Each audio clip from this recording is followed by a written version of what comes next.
పవిత్రాత్మ స్వరూపులకు ప్రియాత్మ బంధువులారా, శ్రీ విష్ణు సహస్రనామ స్తోత్ర భాష్యం అందులో అగ్రణీర్గ్రామణీ శ్రీమాన్ న్యాయో నేతా సమీరణః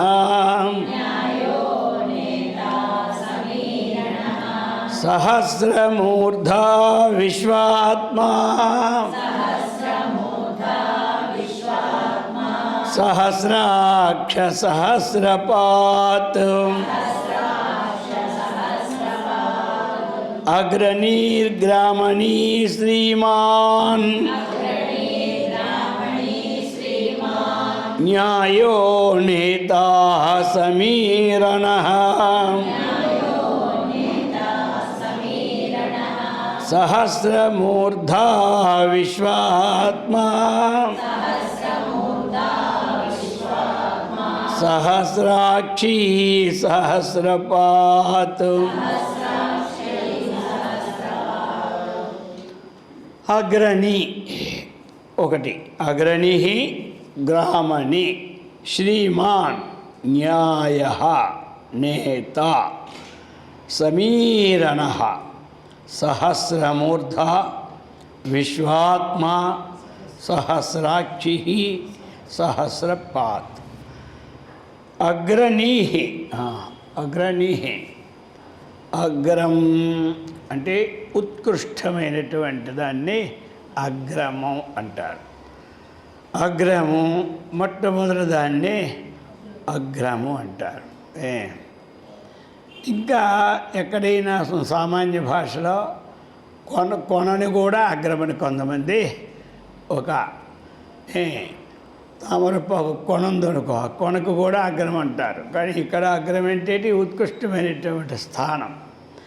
అటువంటి స్థానమునందు నీ ప్రాపడే ధాతువు ఉత్కృష్టమైన స్థానమును పొందింపచేయువాడే శ్రీ మహావిష్ణువు.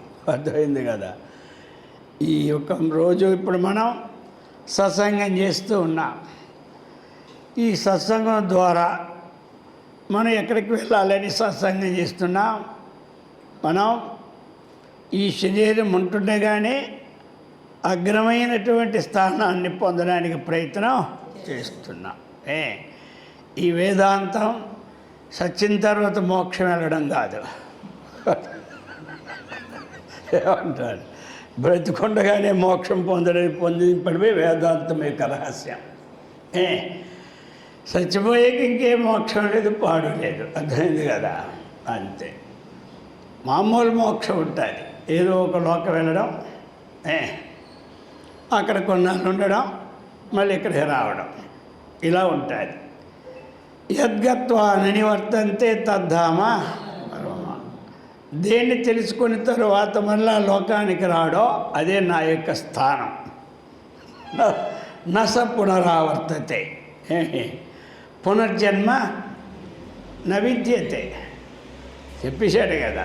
ఆ బ్రహ్మ కీట జనని వర్ణాశ్రమ విధాయిని. ఎక్కడికి వెళ్ళినా మొత్తం మీద పునర్జన్మ తప్పదు. కాబట్టి నన్ను తెలుసుకున్నాడా, పునర్జన్మ వాడికి లేదు. మరి విష్ణువు ప్రార్థిస్తున్నాం మనం. ఓ విష్ణుమూర్తి, నీకు నమస్కారం అయ్యా అని విష్ణు సహస్రనామాలు. ఆయన మనకు చేసే పనులేమిటి? ఆయన చేసే పనులు ఏమిటి? ఆయన మనకు అందించే పనులు ఏమిటి? ఆయన మనకు అందించే లాభం ఏమిటి? అర్థమైంది కదా. మరి ఆయన లోకానికి అందించే లాభం ఏమిటి? వాటి యొక్క వర్ణనే స్తోత్రం. వాటి యొక్క అది ఆయన లోకానికి అందించినటువంటి ఉపకారం ఏమిటి అది. అలాగని ఒక్కొక్కరికి ఒక్కొక్కటి. ఏ కోరికతో ఉన్నవారికి ఆ కోరికను తీర్చేస్తాడు ఆయన. కాబట్టి ఇక మోక్షం కోరుకునేవాడికి అన్ని కోరికలు తీరిపోతాయి. అయింది కదా. ఇది వదిలేసి అవి కోరుకుంటే జన్మలకి హేతు, వీటిని ఇది కోరుకుంటే ఇంకా హేతు ఏమీ లేదు జన్మకి. అవి అలాగా వస్తాయి. ఊరినా కోరకపోయినా ఏమే మనం బ్యాంకులో డబ్బులు వేసుకున్నాం, రోజు మేనేజర్ గారి దగ్గరికి వెళ్ళి కోరితే వస్తాయా? ఒక్కడే మీరు కాగితం పెట్టారా, డబ్బు వచ్చి పడిపోద్ది. కోరినా కోరకపోయినా ఏమి ఉన్నది పెరగదు.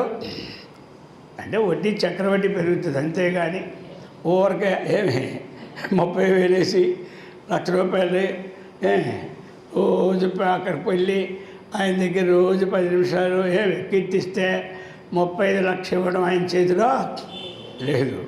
అర్థమైంది కదా? ఆయనకి కీర్తనించిన వాళ్ళు వెళ్ళగానే నీకు ఆయన రూమ్లో ఒక సీట్ ఇస్తారు. అర్థమైంది కదా? ఆయనకి నీకు సమన్వయం ఉంది కాబట్టి కూర్చోమంటాడు, వాళ్ళు పిలిపిస్తాడు, వాటర్ బాటిల్ కాఫీ ఏదో ఇప్పిస్తారు. అంతేగాని 4 లక్షది 4 లక్షలు చేయాలా అని అంటే అది అవదు పని. అర్థమైంది కదా? ఇది అనమాట. అందుకని మనం దేన్ని కోరుకోవాలి? ఇది కావాలి, జ్ఞానం కావాలి. నా బుద్ధి ఎప్పుడు వక్ర మార్గంకి పోకుండా ఉండాలి. అది తక్కినవన్నీ ఫిక్స్ అయిపోయినాయి. మనం రాకముందే ప్రయత్నం చేయాలి. ప్రయత్నం లేకుండా ఏమీ లేక ఫిక్స్ అయిపోయిందని చెప్పి మనం ఏమి వాడకుండా పల్లె పదార్థాలు వస్తాయి ఏమిటి కాదు. ఫిక్స్ అయిపోయిందని చెప్పి వంట చేసుకోవాలి, వడ్డించుకోవాలి, తినాలి. తింటే ఆకలి తీరుతుందట కదా అంటే ఆకలి తీరదు. అది తింటే ఆకలి తీరుతుంది కదా అని 10 సార్లు అంటే ఆకలి తీరదు. తింటేనే తీరుతుంది. అర్థమైంది కదా? అందుచేత అగ్రణీహి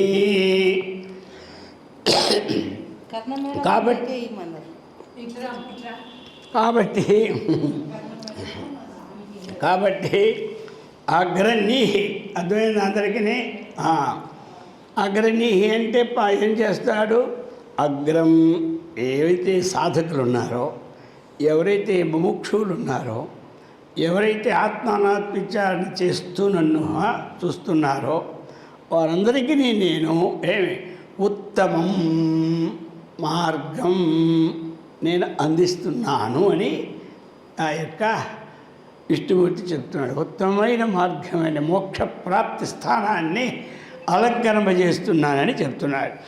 అగ్రణీహి అగ్రం ప్రకృష్టపదం నయతి ముముక్షూన్ ఇది అగ్రణీహి. అది ఒకటి ఉంటుంది. కొంతమంది భగవద్గీతలో చెప్పాడు కదా, ఏమేమి చెప్పున్నాడు? ఆర్తో జిజ్ఞాసు అర్థార్థి జ్ఞానీచ భరతర్షభ. నన్ను నలుగురు భజిస్తున్నాడు. వీడికి ఇదే కావాలి. ఎవడికి? ఆర్తుడికి ఆపద పోవడమే ఆయనకి శరణ్యం, అంతే. ఇంకోటి జిజ్ఞాసు, ఇన్ని శాస్త్రాలు చదువుతూ ఉంటుంటాడు. అదా ఇదా నిర్ణయం చేయడు. చదువాపుడు నిర్ణయం చేయడు. అచ్చే ఇలా కొన్ని కోట్ల సంవత్సరాలు గడిచిపోతున్నాయి వాడికి. అర్థమైందా? వాడు నా భక్తుడే, సంకటంలో ఎక్కటం వాడు నా భక్తుడే. అర్థమైంది కాదు? అర్థార్థి వీడేం చేస్తాడు? రోజును ఇది మంచిదే వద్దని చెప్పలేదు. అర్థాన్ని వస్తువుల్ని, వాహనాల్ని, పిల్లల్ని అందరినీ చక్కగా నన్ను చూసుకో దేవుడా అని దండం పెట్టుకోవడం మంచిదే. అది ఎవడో పక్కోడు చెడిపోకూడదని ఒక్కటే ప్రార్థించకూడదు. కానీ నీ 100 రసుకు లిస్టు తప్పేవిడే. అర్థమైందా? ఇక 4వవాడు ఎవడు? జ్ఞాని. అది ఇక్కడ ఎవడిగా ముఖ్యం ఏంటంటే ఈ కోరుకునే జ్ఞాని అగ్రం ప్రకృష్టం పదం నయతి. నైతి నిహి అగ్రే ప్రకృష్టమైన పదము అని అర్థం. అగ్రశబ్దానికి అనా ఉంది కదా, అది నా, అది రా ఉంది కాబట్టి అనా అయింది, లేదా నా పడ్డది. నీ ప్రాపణే నైతి నైత నయంతి తీసుకెళ్తాడు. ఎందుకు? ప్రకృష్టమైన పదాన్ని ఎవరికి? ముముక్షు. ఎవడైతే మోక్షము కావాలని కూరుకుంటూ ఉన్నాడో, ఈ సత్సంగం చేసుకుంటున్నాడో వాటికి ఆ పదాన్ని నేను ఇస్తున్నాను అని ఆయన చెప్తున్నాడు. అటువంటి పదాన్ని ఇచ్చినటువంటి ఓ మహావిష్ణువు నీకు నేను నమస్కారం. అది అగ్రణీ. ఇంకా చెప్తున్నాడు ఇక్కడేమిటి, గ్రామనీ. కాబట్టి భూతగ్రామస్య నేతృత్వాత్ గ్రామణీ. భూతగ్రామమునకు ఇతడు నేతృత్వం. భూతగ్రామం అంటే ఏంటి? పంచభూతముల యొక్క సమూహమునకు. ఇక్కడ గ్రామము అంటే ఏమిటి? సమూహం. అర్థమైంది కదా, గ్రామం ఇత్యత్ర సమూహం. కాబట్టి గ్రామణి అంటే నీ నైతి తీసుకెళ్తున్నారు వీటికి అధికారంతో. ఇక్కడ భూతగ్రామస్య నేతృత్వా. ఈ పంచభూతములు ఎవరి నేతృత్వంలో ఉంటాయి అంటే ఆ మహావిష్ణువు యొక్క నేతృత్వంలో ఈ పంచభూతాలు ఉంటాయి. కాబట్టి భూతగ్రామని నేతృత్వాత్తు ఏం చెప్పుకొచ్చాడు? గ్రామని. గ్రామం ఆ పక్కన ఏం తెచ్చుకోవాలి? భూతగ్రామం. గ్రామము అంటే ఏంటి? ఒక ఊరిని గ్రామం అంట. ఆ ఊరిలో ఒకటే ఇల్లు ఉంది, గ్రామం అంటారా? ఊరు అన్నాడు.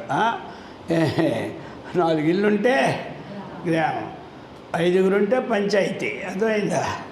ఎవడు లేదు పంచాయతీ ఏమిటి? పంచాయతీ 4, 5 ఉంటేనే పంచాయతీ. ఒకడుంటే ఇంక పంచాయతీ లేదు. ఒకడుంటే పంచాయతీ శబ్దం వర్తించదు. అందుచేత గ్రామని. ఈ భూతగ్రామం పంచభూతములన్నీ ఆయన యొక్క నేతృత్వంలోనే ఉన్నాయన్నమాట. ఈ భూతం లేదా దాని ఇష్టం అయిపోతాయి. మొత్తం ఆ పంచభూతంలో వాయువు. ఇక నేను మాత్రం రేపటి నుంచి నా పని చేయనని కూర్చున్నాడు అనుకో, దెబ్బకి ఇంకేమి మనం చూడ హాస్పిటల్ కూడా వెళ్ళక్కర్లే, ఇంటికాడే రాలిపోతాం అందరం. గాలితే ఇంకేం చేస్తాం? సచ్చే కింద పడిపోతున్నాం, పడమని. అర్థమైందా? మొత్తం జలం అంతా భూమి ఎండిపోయింది అనుకోండి, నేను ఈ రోజు జలం నేను బయటికి రాను, సచ్చినా. మొత్తం అది స్ట్రైక్ చేసింది అనుకో, ఇప్పటికీ అన్నీ ఉంటేనే అప్పుడప్పుడు 4 ఎండిపోయి వస్తున్నాం మనం. మళ్ళీ కొంచెం నీళ్ళు చొక్కేసుకుంటేనే తడుతుంది. అసలే లేకపోతే ఇంకేమద్ది, మొత్తం ఆరిపోద్ది అప్పకి. అందుచేత అని చెప్తున్నాడు, భూతగ్రామస్య నేతృత్వాత్తు గ్రామణీ. అది ఇక శ్రీమాన్. అయా విష్ణుమూర్తి ఇప్పుడు ఎలాంటి వాడు అని ఇవన్నీ చెప్తున్నాడు ఆయన. శ్రీమాన్ కాబట్టి శ్రీ కాంతి సర్వాతిశయస్య, సర్వాతిశయిని అస్యేతి శ్రీమాన్. అది శ్రీ ఒక పదవి ఇక్కడ తీసుకురా. స్త్రీకి నానార్థాలు ఉన్నాయి, ఒక దగ్గర ఒకటి తీసుకోవచ్చు. ఏమంటారు? శ్రీ అంటే కాంతి, శ్రీ అంటే శోభ, శ్రీ అంటే లక్ష్మి, శ్రీ అంటే ఐశ్వర్యము, శ్రీ అంటే సంపద. అది కాబట్టి ఏదో ఒకటి తీసుకున్నారు ఇక్కడ. కాబట్టి ఆచార్యుల వారు శ్రీ కాంతి ఏమిటకాయి? సర్వాతిశాయిని కాంతి. సర్వాతిశాయిని కాంతి.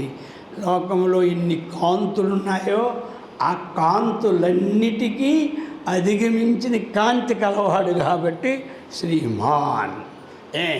అలాగని ఇంకొంచెం తీసుకుంటే ఈ లోకములో అన్నిటికంటే ఎక్కువైన లక్ష్మీప్రదము కలవాడు శ్రీమాన్. అందుకనే పూర్వం ఉత్తరాలు రాసినప్పుడు శ్రీమాన్ అనేవారు. ఒట్టి శ్రీక శ్రీమాన్.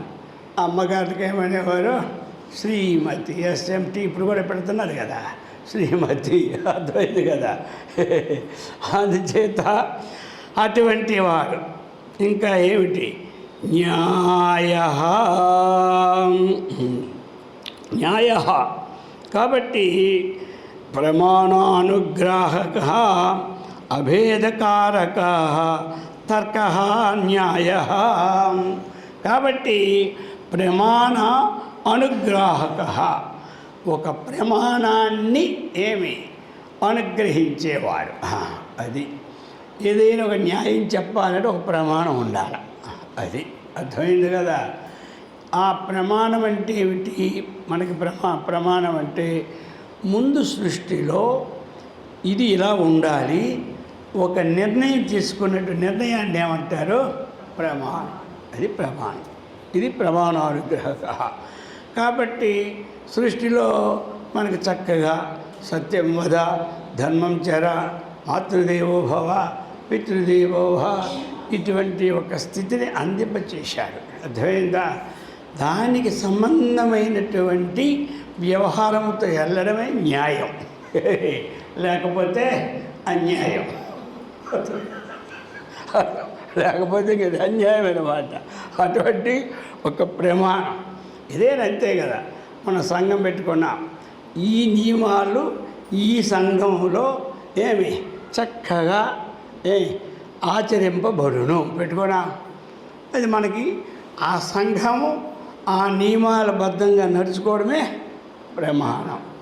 అది కాబట్టి లోకంలో ఇవన్నీ కూడా చక్కనైనటువంటి వ్యవహారంతో మొదట ఇవి పక్షపాతమైనటువంటి వ్యవహారంతో ప్రమాణాలు నిర్ణయించుకుంటే అది ఇంకా నిర్ణయించేవాడిగా పాపం పొందుతాడు.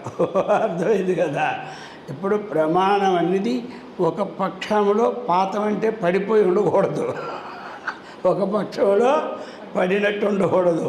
అన్ని పక్షాలకి సమన్వయమైన ప్రమాణం పెట్టుకోవాలి. అందుకని ఇప్పుడు కొట్లాట వస్తూ ఉంది. ఒక పక్షంలో ఒక తీర్మానం ఉంటే రెండో పక్షం లేకపోతుంది. కాబట్టి ఆ ప్రమాణాన్ని ఇప్పుడు అంగీకరించగల ప్రజలు కూడా శాసనాలని. ఎందుకంటే ఈ ప్రమాణం అందరికీ సమానంగా ఉండాలి, కానీ ఇది అందరిలో సమానంగా లేదు, ఇది అన్యాయము అంటాడు. అందుకని ఆ మొదటి నుంచి ఉన్నటువంటి తత్వాన్ని ఏదైతే మనకు శాసనం ఉందో ఆ శాసనాన్ని ప్రతి దగ్గర అమలు ఉంటే ప్రపంచంలో అంతా 3 పువ్వులు 6 కాయలుగా ఉంటాయి. లేకపోతే ఏది ఎవడో దొరికింది వాడే. అదనమాట. అందుచేత అది చెప్తున్నారు, ప్రమాణ అనుగ్రాహకో అభేదకారక, భేద బుద్ధి లేకుండా ఉండాలి. అది అటువంటి తర్కమే న్యాయ.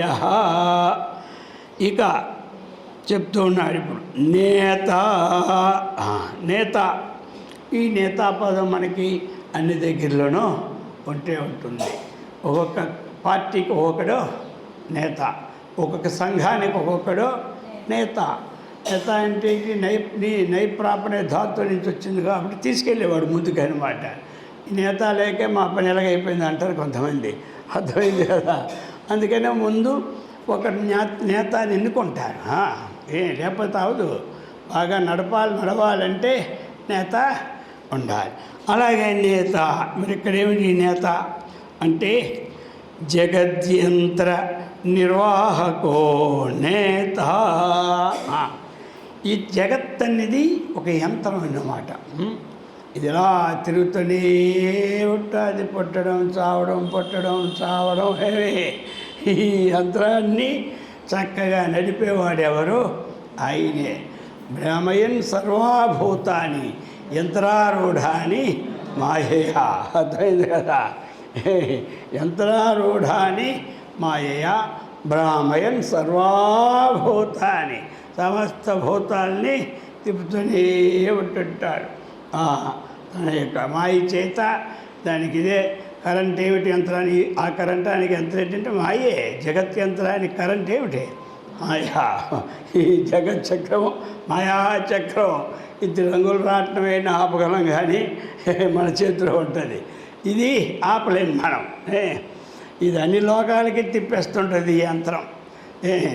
మానవ లోకంలో ఉంటాం, అది ఏమో సర్కస్కి వెళ్ళేటప్పుడు అది అలా పైకి పోతుంది. అది వద్దులోకం అన్నమాట.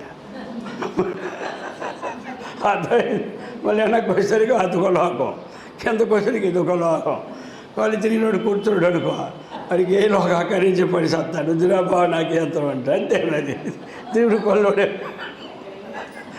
కాదు, అది ఎక్కి కూర్చోవాలంటే స్ట్రాంగ్ అయిన మనిషి ఉండాలి. లేకపోతే ఇప్పుడు కిందకు వస్తావా ఏమై భయం. కొంచెం ధైర్యమైనడైతే బ్రహ్మాండంగా ఉంటాయి. ఈ యంత్రం నుంచి కూడా బయటపడాలంటే ఏముండాలి? ధైర్యం ఉండాలి, యంత్రాలు ఉండాలి. అందుచేత ఆయన ఉన్నాడు కాబట్టి నేత. ఆ యంత్రానికి ఆయనే నేత, ఈ యంత్రానికి ఇదొక యంత్రం. శరీరం ఏమిటి? ఒక యంత్రం. ఇది అద్భుతమైన యంత్రం. అర్థమైందా? ఇప్పుడు యంత్రం చూడండి ఎంత గొప్పది మరి ఈ యంత్రం. ఈ యంత్రాన్ని బట్టి అవన్నీ కనిపెట్టారు. అంతకన్నా ఇంత కనిపెట్టలేదు, ఇంత కనిపెట్టలే, ఇందులో కొంత అంశం కనిపెట్టారు. అర్థమైంది కదా లోకంలో. ఇప్పుడు ఈ యంత్రం అనేది అంత గొప్ప యంత్రం పెట్టాడు ఆయన. ఐడియా మహా ఐడియా. ఎక్కడికక్కడ నరాలు, దాతులు, ఏళ్ళు, కాళ్ళు, ముక్కులు ఒకటే. అర్థమైందా? అంతే. మనం ఏమిటి, ఎక్కడైనా యంత్రం పెడితే మనిషి ఉండాలి. ఆ పిండాడిందా ఒకడు ఉండాలి అక్కడ. అర్థమైందా? అది కింద పడ్డానికి ఒకడు ఉండాలి, మా పైన ఒకడు ఉండాలి. ఇదేమీ లేదు. ఈ యంత్రంలో పడేసామా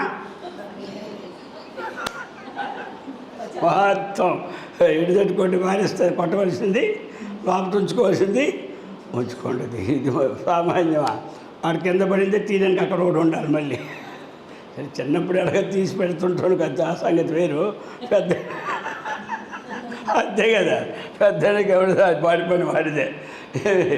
అందుచేత ఇటువంటి చెప్తున్నాడు నేత. యంత్రాన్ని జగత్ యంత్ర నిర్వాహకో నేత. సమీరణ.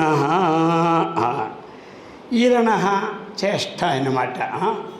సమ్యక్ ఈరణ సమీరణ. కాబట్టి శ్వసన రూపేణ భూతాని చేష్టయతి సమీరణ. సమీరణ అంటే ఈ యంత్రం ఒకటి ఉంది, అలా అది అయిపోయింది. ఇంచుమించు యంత్రం నడవడానికి కూడా ఏం చేస్తాడు ఇతడు? శ్వసన రూప. శ్వాస, అది శ్వాస రూపం అంటే ప్రాణవాయువు రూపంలో ప్రాణవాయువు శ్వసన అంటే ప్రాణవాయువు రూపేణ భూతాన్ని చేష్టి. ఈ జీవులన్నిటికీ ఈ క్రియ చేత శ్వసన రూప చేష్ట అంటే ఏమిటి? క్రియ. కొంతమంది అంటారు కదా తెలుగులో కూడా, ఏమిటండి పనికిమాలి చేష్టలు చేస్తున్నాడు అంటారు. అర్థమైందా?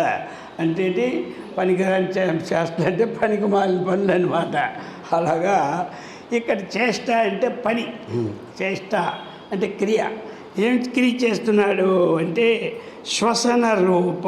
మరి ఆ విష్ణుమూర్తి ప్రాణవాయువు రూపంలో ఉండి ఈ యంత్రాన్ని ఏం చేస్తున్నాడు? కదిలిస్తూ ఉన్నాడు. అర్థమైంది కదా, అది చెప్తున్నా. అటువంటి సమీరణ. ఇప్పుడు ఏమైంది? ఈ రూపాలన్నిటి ఈ పనులు చేస్తూ ఉన్నాడు కాబట్టి ఆయనకి ఇన్ని నామాలు వచ్చినాయి. మనం ఎన్ని పనులు చేస్తే మనకు అన్ని నామాలు వస్తుంటాయి. అర్థమైందా? కొంతమంది ఏంటి నాకు నామాలు పెడుతున్నావా అంటాడు మళ్ళీ. అది కాబట్టి ఇంకా చెప్తే ఇక్కడ సహస్రమూర్ధ. విష్ణుమూర్తికి ఏమిటి? సహస్రమూర్ధాలంటే ఈ యొక్క దేహాలు ఏవైతే ఉన్నాయో ఈ మూర్ధాలు శిరస్సులన్నీ ఎవరివే? ఆయనవే. అంతేగాని ఆయనకేమో రావణాసురులాగా అన్ని శిరస్సులు లేవు ఎవరికి. అది ఇప్పుడు ఏమనుకోండి, రావణాసు 10 సహస్రం అయింది, విష్ణుమూర్తికి 1000 శిరస్సులు అనుకుంటారు. ఇక్కడేమిటి? వేదం సహస్రాక్ష అంటే అనేకమైనటువంటి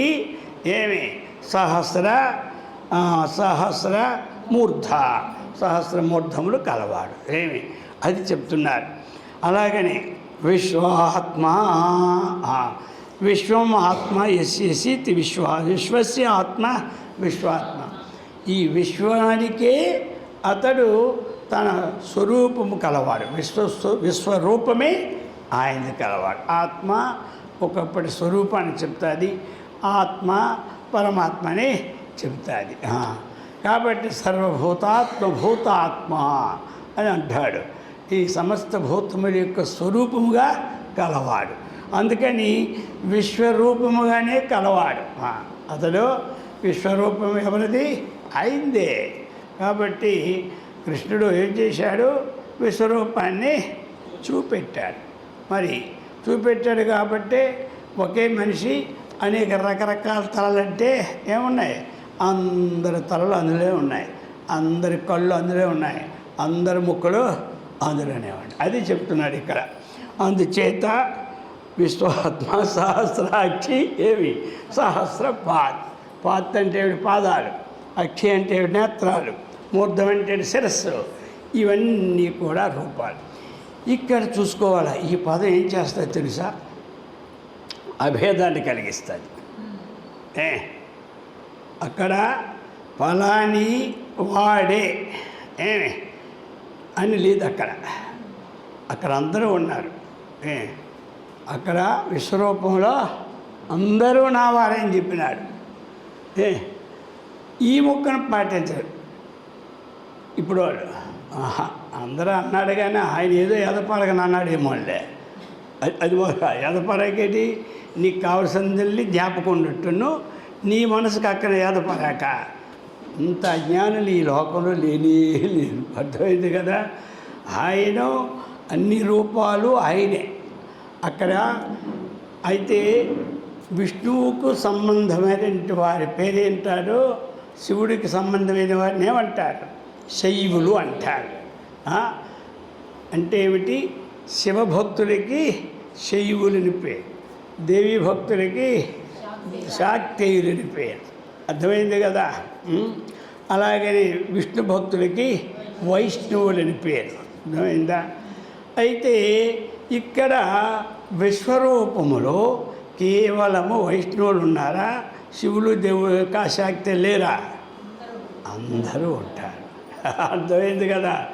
అందుకనే యో న హృష్యతి నద్వేష్టి నా శోచతి నకాంక్షతి శుభాశుభ పరిత్యాగి భక్తిమాన్యస్సమే ప్రియ అన్నాడు. వాడయ్యా నాకు ప్రియుడు ఎవడు ఇంకొకరిని ద్వేషింపడో, ఎవడికి వాడు ద్వేషపడు వాడు నాకు ప్రియుడు. అంతేగాని ఏదో నువ్వు తీసుకొచ్చి 4 నెయ్యితో ముద్దలు నైవేద్యం పెడితే ప్రీతి అనుకుంటున్నావా? ఈ ముద్దలు నేను ఇచ్చినవే, నీ దుంపదేగా నీకు ఎక్కడి నుంచి వచ్చిందా? అందుచేత నీవు కావలసింది నువ్వేం చేయాలి? నీకు సమత్వ భావం తెచ్చుకో. అది నా విశ్వరూపం చేసుకోవడం నీకు బుద్ధి లేదంటే ఆ మృగాలకైనా బుద్ధి ఉంటాయి. అంతకన్నా నువ్వు పనిమాలిన వాడు అయిపోయావని విష్ణుమూర్తి అనుకుంటాడు లోపట. అర్థమైందా?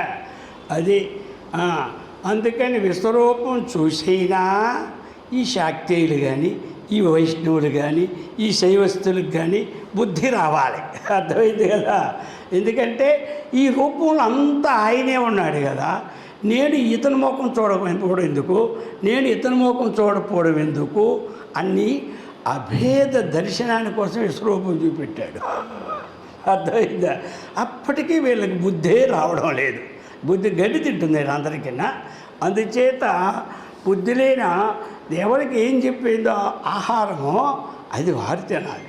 అందుకని నొక్కినికి ఎవడు నాకు ప్రియుడు అనే దగ్గర భక్తి యోగంలో మీరు అద్వేష్ట, అర్థమైందా? అద్వేష్ట సర్వభూతాలను తీసుకొని చివరి వరకు ఎవడి ఆ గుణాలు ఉన్నాయో వాడే నాకు ప్రియుడు. నువ్వు ఏ బొట్టెట్టుకో, నీ బొట్టు నాకు ప్రియం కాదని చెప్తున్నాడు. అర్థమైంది కదా? ఇవన్నీ ఒక లెక్క. బొట్టు పెట్టుకుంటే అది ప్రియమా? అచ్చే బొట్టు పెట్టుకుంటే ఏం ప్రియుడు? ఆ నియమాలు పాటిస్తే ప్రియుడు. ఇప్పుడు ప్రతి దగ్గర కూడా ఇది తెచ్చుకోవాలి. ఎవరైనా సరే జాతి ఇది కుల భేదం లేకుండా ఉండడానికే విశ్వరూపం. అర్థమైంది కదా?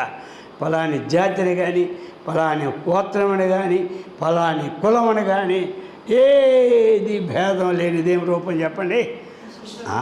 అది అందుచేత విశ్వరూపం అన్నటువంటి ఫోటోని పెట్టుకుంటాం, కానీ ఆ విశ్వరూపంలో ఉన్నటువంటి అభేదాన్ని పాటించడం లేదు. అది పాటించడానికే ఈ సత్సంగాలు, ఈ ఆశ్రమాలు ఇవన్నీ కూడా ఉండాలి. అది విశేషం. ఇప్పుడు సహస్రాక్షి అంటే ఒక వైష్ణవుడి కళ్ళు అక్కడ ఉంటాయి, కానీ శివుడి కళ్ళు ఉండవా?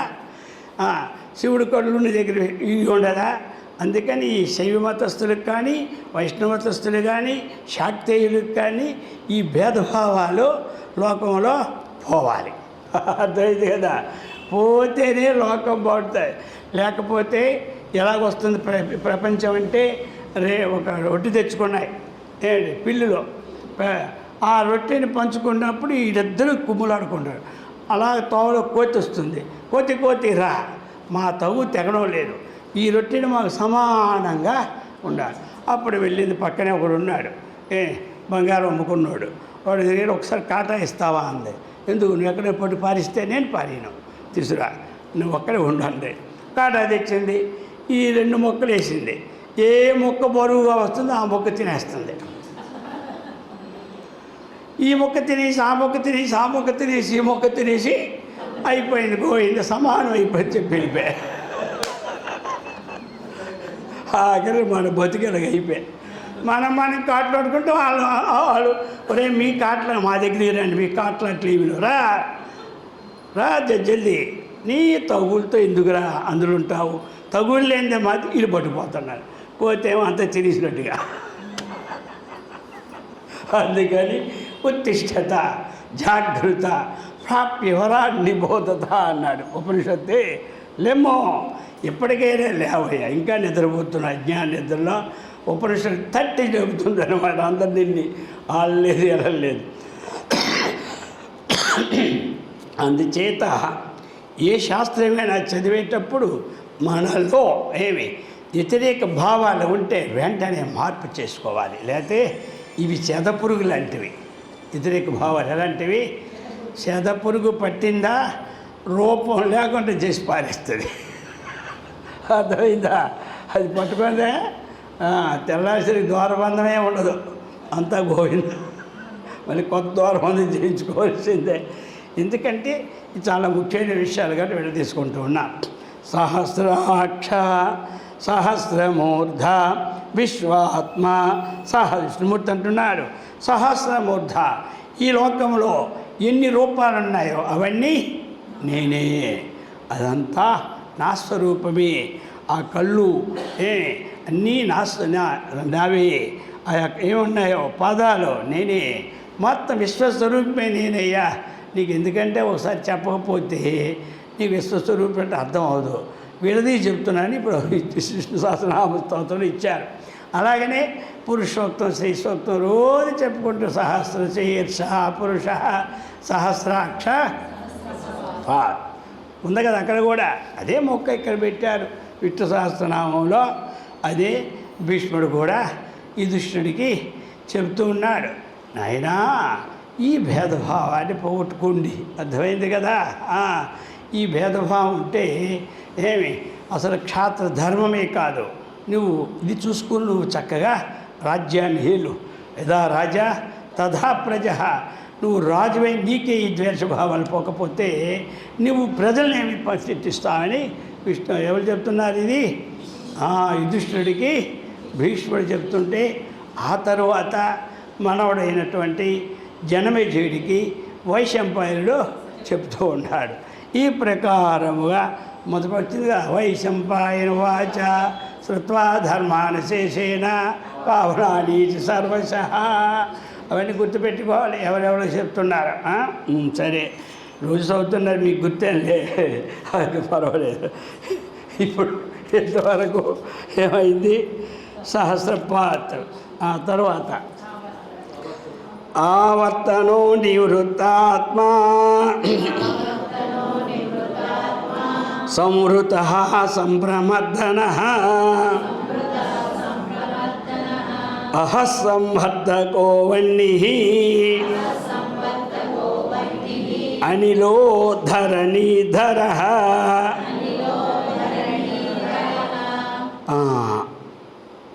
ఆవర్తనః నివృత్తాత్మ సంవృత సంప్రమర్దన అహ సంవర్తక వన్ని అనిల ధరణీధర. ఇప్పుడు ఈ నామాలు అన్నీ విష్ణుమూర్తి యొక్క మొత్తం అన్నీ నామాలు ఆయనవే. శ్లోకం వచ్చినప్పుడు ఇంకెవరూ కావయ్యా, నీవేనయ్యా చెప్పుకోవడం మనం అంతే. అర్థమైంది కదా. కాబట్టి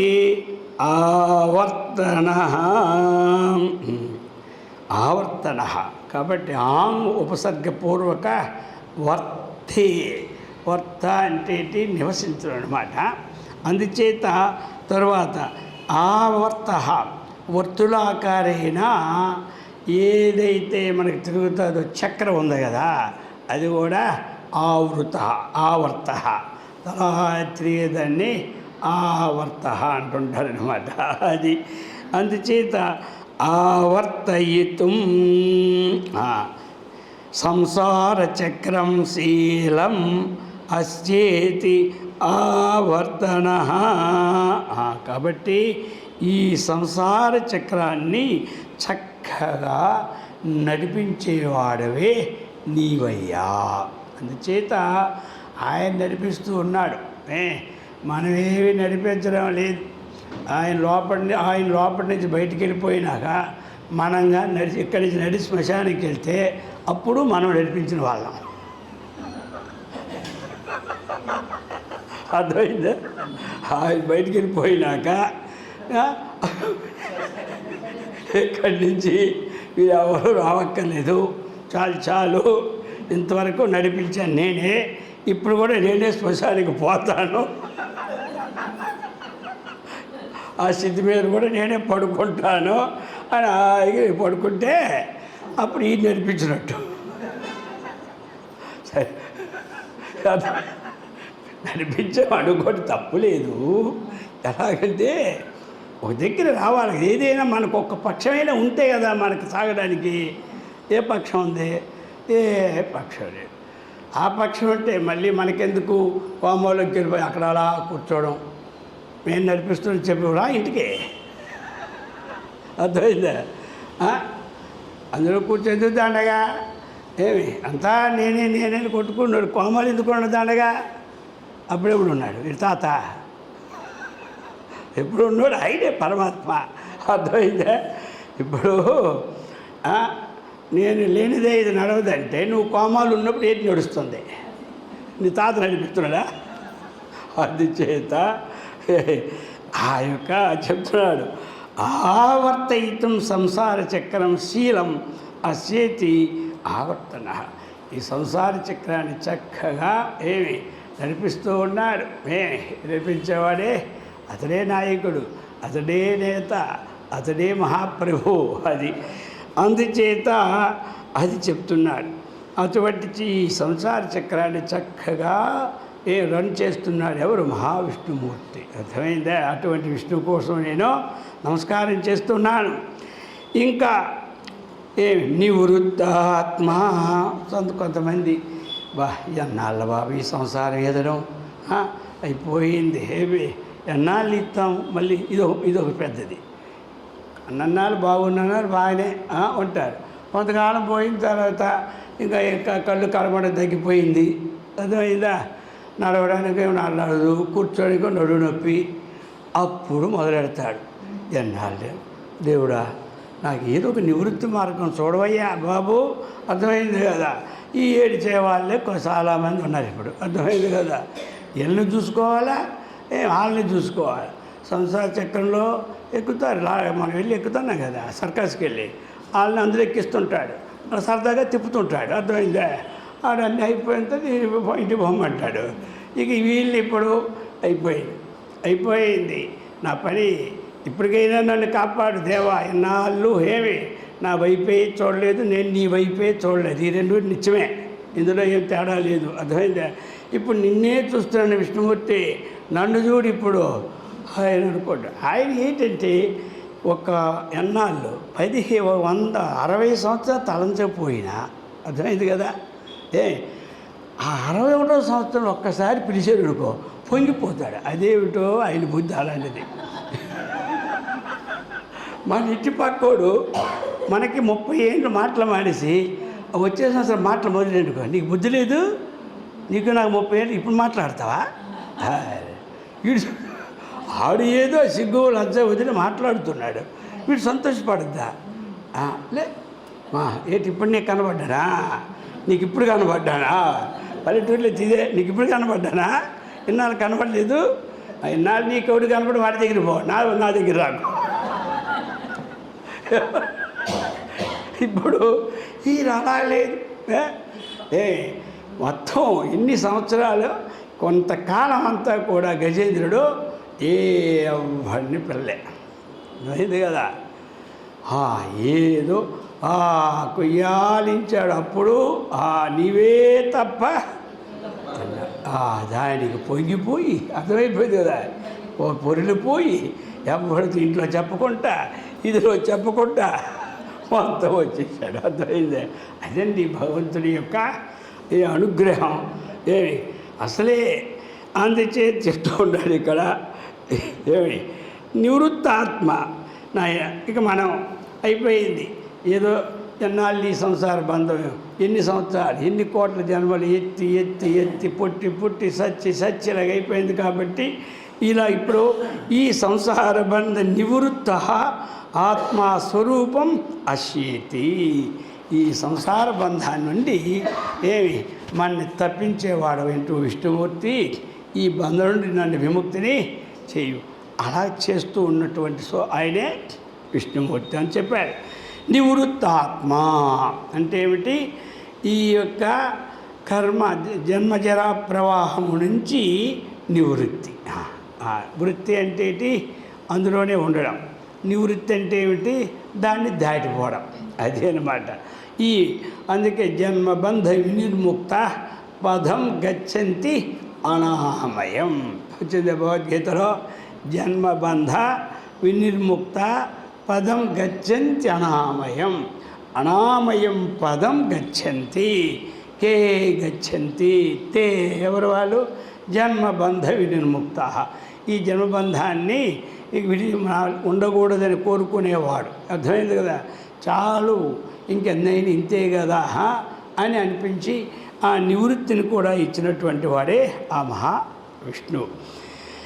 ఇప్పుడు చెప్తున్నారు సంవృత. అయితే మరి సంవృత అది సంవృత అంటే కప్పడం. సంవృత అంటే కప్పడం అన్నమాట. ఏమిటి? ఆచ్ఛాదికీయ అంటే అవిద్యయ సంవృతత్వాత్. కాబట్టి అవిద్యయ సంవృతత్వాత్. ఏది కప్పింది మనకి? ఆ విష్ణు స్వరూపాన్ని చూడకుండా ఉండడానికి ఏది కప్పిందంటే అవిద్యయే కప్పింది. కాబట్టి అవిద్యయ సంవృత, అవిద్య చేత కప్పబడి ఉన్నది. కాబట్టి అవిద్య ఈజ్వల్ మాయ. ఆ మాయాస్వరూపం చేత ఇదంతా కప్పబడి ఉంది జ్ఞానం. అటువంటి మాయని దాటే ఉపాయాన్ని ఇచ్చి మమ్మల్ని రక్షించని అర్థం. సంవృత. ఇప్పుడు సంప్రమర్దన. సంప్రమర్దన సమ్యక్ ప్రమర్దయితి. సంప్రమర్దన సమ్యక్ చక్కగా మర్దయితి. మనోడు అంటారు కదా, మర్దనం గుణమర్దనం. ఈ మర్దనం ఎక్కడైనా కొన్ని ఈ ప్రకృతి చికిత్సాలయాలు కానీ కొన్ని కేరళ కానీ అక్కడ మర్దిస్తూనే ఉంటుంటారు. ఎక్కడెక్కడ స్ట్రక్ అయిపోయిందో కొలెస్ట్రాల్ అన్నీ మర్దనం అంటే అందుకు దండనం దశగుణం అన్నట్టు మర్దనం గుణమర్దనం అంటాడు. అలాగనే ఇక్కడ చెప్తూ ఉన్నాడు, ఇది మామూలు మర్దనం కాదు. 2 ఉపసర్గలు వచ్చినాయి ఇక్కడ. ఒకటి ప్రమర్దనం, బాగా గొప్పగా ఇంకా సమ్యక్ ప్రమర్దనం. నువ్వు బాగా మర్దించాలి, అప్పుడు కాదు వాడి మన మాట అంటారు కొంతమంది. అలాగా చెప్తూ ఉన్నాడు ఇక్కడ. సంవృత సమ్యక్ ప్రమర్దయితి రుద్ర కాళాద్యాభి విభూతి ఇది సంప్రవర్తన. ఒక్క సమయంలో ఏమి ఇప్పుడు మన ఓం భగవన్ విశ్వేశ్వరాయ మహాదేవాయ త్రికాగ్ని కాలాయ కాలాగ్ని రుద్రాయ అని చెప్తాం కదా. అలాగా ఆయా అవతారాల్లో వచ్చి దుష్ట శిక్షణ శిష్ట రక్షణ చేయడానికి దుష్టుల్ని ఈ విధముగా ప్రమర్దనం చేస్తాడు. అందుకనే దండనం దశగుణం భవేత్ అంటారు. సామభేద దండ ఉపాయ. ఏమి నాలుగోది ఏంటి? దండం అన్నమాట. దండం ఈ విధముగా సంప్రమర్దన చెప్తూ ఉన్నారన్నమాట. తరువాత అహహ అహహ ఒకటన్నమాట. ఇందులోను ఏమి సంవర్తక 2 పదాలు ఉన్నాయి.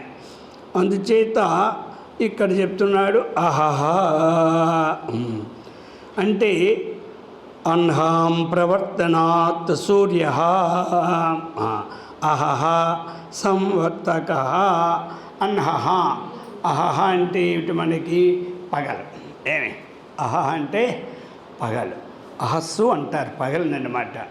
ఈ పగలని ఎవరయ్యా అంటే సూర్యుడే ఉంటాడు. ఆ సూర్య రూపంలో ఈ పగటిని నడిపిస్తున్నటువంటి ఓ విష్ణుమూర్తి నీకు నేను నమస్కారం. అది అన్నమాట. అహహ సంవర్తక. ఏమి సమ్యక్ వర్తక సంవర్తక. కాబట్టి ప్రవర్తనాత్ సూర్య అహ సంవర్తక అహహ సంవర్తక కలిపి పగలని చక్కగా ఈ యొక్క అందరూ పనులు చేసుకోవడానికి అవకాశమైన వెలుతురునిచ్చి ఈ యొక్క ప్రపంచాన్ని సంరక్షిస్తూ ఉన్నాడనమాట. సంవర్తక అని ఆ విధముగా నివసిస్తున్నాడు. పగల ఆ రూపంలో ఉన్నాడు. అందుకనే ఆదిత్యానాం మహం విష్ణుం జ్యోతిషాంహు అంశుమాన్ అన్నాడు కదా.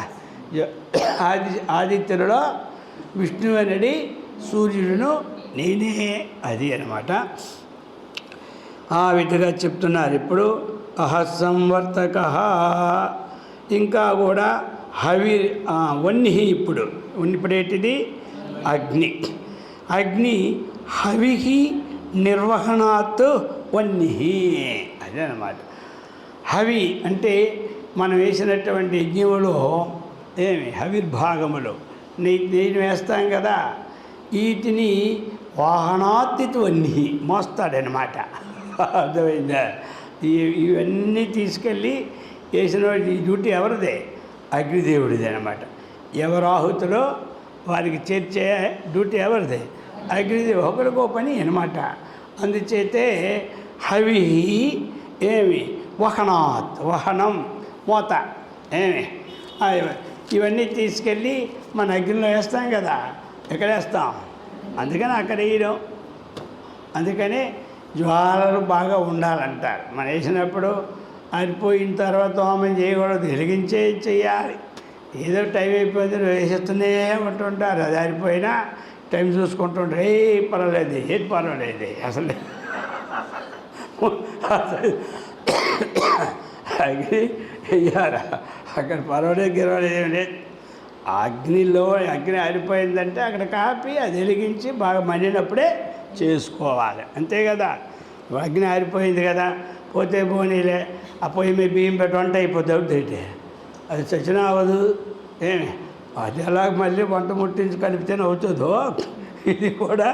ఇది అందుచేత వన్హి హవిహి వహనాత్ వన్హి. నువ్వు అందుకే యజ్ఞో వై విష్ణు అది సిద్ధమన్నమాట. మనకి మన వేద మంత్రాల్లో కూడా వస్తుంది. ఏంటి? యజ్ఞో వై విష్ణు. యజ్ఞస్వరూపం నీవేనయ్యా. అర్థమైందా? అది. ఇక రెండోది ఏమిటి? అనిల అనిలయ అనిలయ. అది అన్నమాట. అనిలయ అనిల. అది కాబట్టి అనాదిత్వాత్ అనిల అనాదానాద్వా అనిల. ఇది కాబట్టి ఏమిటి అంటే ఇక్కడ నిలయ ఏమిటంటే ఎక్కడైనా నిలయం, ఆయనకి ఒక నిలయం అంటూ దగ్గర లేదు. నిలయం లేనివాడే అనిలయ అనబడతాడు. అది అన్నమాట. మనందరికీ నిలయాలు ఉన్నాయి కాబట్టి అన్నీ పెట్టుకుంటాం. ఇది లక్ష్మీ నిలయం, సరస్వతి నిలయం, వశిష్ఠ నిలయం. కాబట్టి అనిలయ. ఎందుకే అనిలయ? అనాదిత్వాత్. ఈయన ఇచ్చాడు. ఏమిటంటే మనకు ఒక ఆది అంతం ఉంది కాబట్టి ఇల్లు ఉన్నాయి. ఆది అంతం ఇల్లు ఎక్కడ ఉంటాయండి? అవి ఎవరిస్తాడా? అన్నీ మనకి పేర్లు ఉన్నాయి, ఊర్లు ఉన్నాయి, స్టాంపులు ఉన్నాయి, ఒకటే. అందుకే మనకు అన్నీ ఉన్నాయి. మరి ఈయనేంటి? అనిలయ. ఇది నిలయం ఏమీ లేదు. ఎందుకయ్యా నిలయం లేదు? అనాదిత్వాత్తు. అసలు సృష్టి కాకముందు నుంచి ఉన్నాడు ఈయన. అప్పటికి ఇల్లు లేదు, పొల్లు లేదు. అందుచేత సృష్టి ముందు నుంచి ఉన్నవాడికి లిస్టులో పన్నోడికి ఇల్లు, కానీ పన్నోడికి ఏమి ఇల్లు ఉంటాయా? అందు దృష్టిలోనూ లిస్టులోనూ లేని వాడికి ఏమీ లేదు స్పెషల్. అందుచేత అర్థం ఏమిటంటే అనాది నుంచి ఉన్నాడు కాబట్టి ఆయనకు ఒక నిలయం అంటూ అవసరమో లేదనమాట. అది ఆయనకి అన్నీ, ఎవరికైతే ఒక స్థానం ఉందో వాడికి ఒక్క దగ్గర ఉంటాడు. లేనివాడు అంతటా అన్నీ ఆయనవే. అర్థమైంది కదా? అన్ని నిలయాలు ఆయనవే. ఇన్ని కోట్ల నిలయాలు ఉన్నాయి, చాలు. ఇంకెందుకు ఆయన ప్రత్యేక నిలయం దండగా? అందుకు అనిలయ. కాబట్టి ఇది అన్నమాట. ఇంకా ఏమిటి?